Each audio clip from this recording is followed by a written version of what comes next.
Hello दोस्तों, आप सभी का स्वागत है मेरे यूट्यूब चैनल पे। आज की इस वीडियो में हम जानने वाले हैं कि पीएसयू जैसे कि ओएनजीसी, आईओसीएल, एनटीपीसी ये सब क्या क्या अलावेंसेस, पर्क्स, बेनिफिट्स देती हैं सैलरी के अलावा। तो सैलरी से मेरा मतलब है कि बेसिक और डीए। तो इसके अलावा ये क्या बेनिफिट्स, पर्क्स और अलावेंसेस देती है, वही हम इस वीडियो में जानने वाले हैं। तो इस वीडियो में हम बात करने वाले हैं थर्ड पीआरसी के अकॉर्डिंग। थर्ड पीआरसी यानी कि थर्ड पे रिवीजन कमेटी, जो कि 2017 1 जनवरी 2017 से वैलिड है। तो उसके अकॉर्डिंग जो अभी पर्क्स अलावेंसेस मिलते हैं उसकी हम बात करने वाले हैं। तो सबसे पहले बात करते हैं अलावेंसेस की। अलावेंसेस 30% 35% अलग से मिलते हैं बेसिक और डीए के अलावा। ये बेसिक पे पर मिलते हैं तो ये 35% रहते हैं। इसमें बहुत सारे अलावेंसेस इंक्लूड रहते हैं, तो ये 35% रहते हैं बेसिक के। इसके अलावा जो सबसे बड़ा बेनिफिट होता है वो है मेडिकल बेनिफिट। मेडिकल बेनिफिट आप अनलिमिटेड मेडिकल ले सकते हैं डिपेंडेंट के लिए और सेल्फ के लिए, जो कि एक बहुत बड़ा बेनिफिट है। इसमें आपका अगर बड़े से बड़ा कोई ऑपरेशन इंक्लूड है तो वो भी आप करवा सकते हैं और ये फ्री ऑफ कॉस्ट रहता है। इसका पूरा कॉस्ट कंपनी बियर करती है। फिर उसके अलावा जो अगला नेक्स्ट जो बेनिफिट है वो है पीआरपी। पीआरपी यानी कि परफॉर्मेंस रिलेटेड पे। ये अगर कंपनी प्रॉफिट कमाती है तो इसमें से कुछ आपको पीआरपी मिलता है, जिसको कि परफॉर्मेंस रिलेटेड पे बोलते हैं। और ये एक अच्छा खासा अमाउंट रहता है, यानी मैक्सिमम इसकी वैल्यू 40% ऑफ उस साल का जो आपका बेसिक रहा उसके इक्वल हो सकती है। फिर उसके नेक्स्ट जो आपको बेनिफिट मिलता है वो है अर्न लीव, यानी आपको साल में 30 अर्न लीव्स मिलती है, जिसको कि ईएल बोलते हैं। और इसको आप एनकैश करा सकते हैं, यानी कि और इसके आप पैसे ले सकते हैं। और ये आपको जो पैसे मिलेंगे वो आपको बेसिक प्लस डीए के इक्वल मिलेंगे।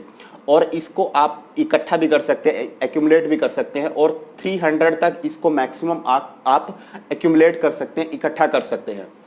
फिर उसके अलावा नेक्स्ट जो बेनिफिट है वो है सुपर एन्युएशन बेनिफिट, यानी रिटायरमेंट के जो बेनिफिट हैं वो कितने होते हैं, ये 30% होते हैं। और ये बेसिक प्लस डीए के इक्वल होते हैं। बेसिक और डीए का 30% होते हैं। इसमें आपका इंक्लूड होता है पेंशन, पीएफ, और फिर उसके अलावा ग्रेच्युटी, और उसके अलावा पोस्ट रिटायरमेंट मेडिकल। तो ये सब मिला के कंपनी को आपको 30% सुपर एन्युएशन बेनिफिट देने होते हैं। फिर उसके अलावा नॉर्थ ईस्ट अलावेंस या लद्दाख रीजन या अंडमान निकोबार या लक्षद्वीप, अगर आपकी पोस्टिंग इन सभी जगह पे है तो उसमें आपको कुछ अलावेंस मिलते हैं। और उन अलावेंस की वैल्यू रहती है 10% से लेकर 20% ऑफ बेसिक पे, यानी जो आपका बेसिक पे है उसका 10 से 20% अगर इन जगह पे आपकी पोस्टिंग है, यानी कि आपकी पोस्टिंग अगर नॉर्थ ईस्ट एरिया यानी कि असम, मणिपुर इन जगह पे है, और लद्दाख रीजन में है, और अंडमान निकोबार और या लक्षद्वीप में है, तो इसमें 10% ऑफ बेसिक आपको अलावेंसेस मिलते हैं। उसके अलावा फिर नेक्स्ट जो अलावेंस है वो है ड्यूटी हार्डशिप अलावेंस, यानी कि अगर आपकी पोस्टिंग अगर अंडरग्राउंड माइंस या ऑफशोर, यानी ओएनजीसी के केस में अगर ऑफशोर में है तो वहां पे आपको ड्यूटी हार्डशिप अलावेंस मिलता है। और ये 10% ऑफ बेसिक तक रहता है, यानी कि आपका जो बेसिक है उसका 10% और आपको अलावेंस मिलता है। फिर उसके अलावा ये जो पीएसयूज हैं ये सब लोन्स देती हैं आपको, और ये लोन्स बहुत मिनिमल रेट ऑफ इंटरेस्ट पे रहते हैं। ये लोन मिलते हैं आपको हाउस बिल्डिंग के लिए, चिल्ड्रन एजुकेशन और व्हीकल मेंटेनेंस के व्हीकल अगर आपको खरीदना है तो उसके लिए ये लोन्स देती हैं, और ये इनका रेट ऑफ इंटरेस्ट बहुत मिनिमल रहता है। फिर उसके अलावा जो नेक्स्ट अलावेंस है वो है एचआर, यानी कि हाउस रेंटल अलावेंस। या तो कंपनी आपको कोई अकोमोडेशन प्रोवाइड करती है, अगर अकोमोडेशन नहीं प्रोवाइड करती है तो आपको एचआरए मिलता है। और वो सिटी टू सिटी डिपेंड करता है, यानी किस सिटी की पॉपुलेशन कितनी है ये उस पर डिपेंड करता है कि आपको कितना एचआरए मिलेगा। ये आपको 8%, 16% और 24% तक मिल सकता है बेसिक पे का। और अगर आपका डीए जो अभी चल रहा है अगर ये 50% से क्रॉस कर जाएगा तो इसकी वैल्यू भी चेंज हो जाएगी, ये फिर 10%, 20% और 30% आ जाएगा। फिर उसके अगला नेक्स्ट अलावेंस जो होता है उसको बोलते हैं लैपटॉप या फोन अलावेंस। लैपटॉप खरीदने के लिए कंपनीज आपको पैसे देती है, जो कि आपको हर 3 साल में ये लैपटॉप मिलता है। इसकी जो अमाउंट होती है वो 70,000 से 1 लाख तक होती है, वो पीएसयू टू पीएसयू डिपेंड करता है। उसके अलावा फ़ोन अलावेंस ये भी आपको पीएसयू प्रोवाइड करती है, इसके लिए इसकी वैल्यू 20,000 तक रहती है और ये हर 2 साल में कंपनी आपको प्रोवाइड करती है। फिर उसके अलावा डॉक्टर्स को एक अलग तरह का अलावेंस मिलता है जिसको कि बोलते हैं नॉन प्रैक्टिसिंग अलावेंस, जो कि 20% ऑफ बेसिक तक रहता है। फिर उसके अलावा अगर कंपनी आपको कहीं पे भेजती है, मान लिया किसी जगह पर भेजती है, तो आपको ट्रैवलिंग अलावेंस या डियरनेस अलावेंस ये दोनों मिलते हैं, जो कि ये भी एक अच्छा अमाउंट रहता है।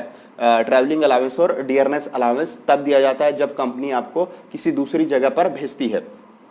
फिर उसके अलावा नेक्स्ट जो अलावेंस है, आप इन कंपनीज में स्टडी लीव ले सकते हैं। इसके अलावा मैटरनिटी लीव और पैटर्निटी लीव, ये सब लीव भी आप इन कंपनीज में अवेल कर सकते हैं, इन पीएसयूज में।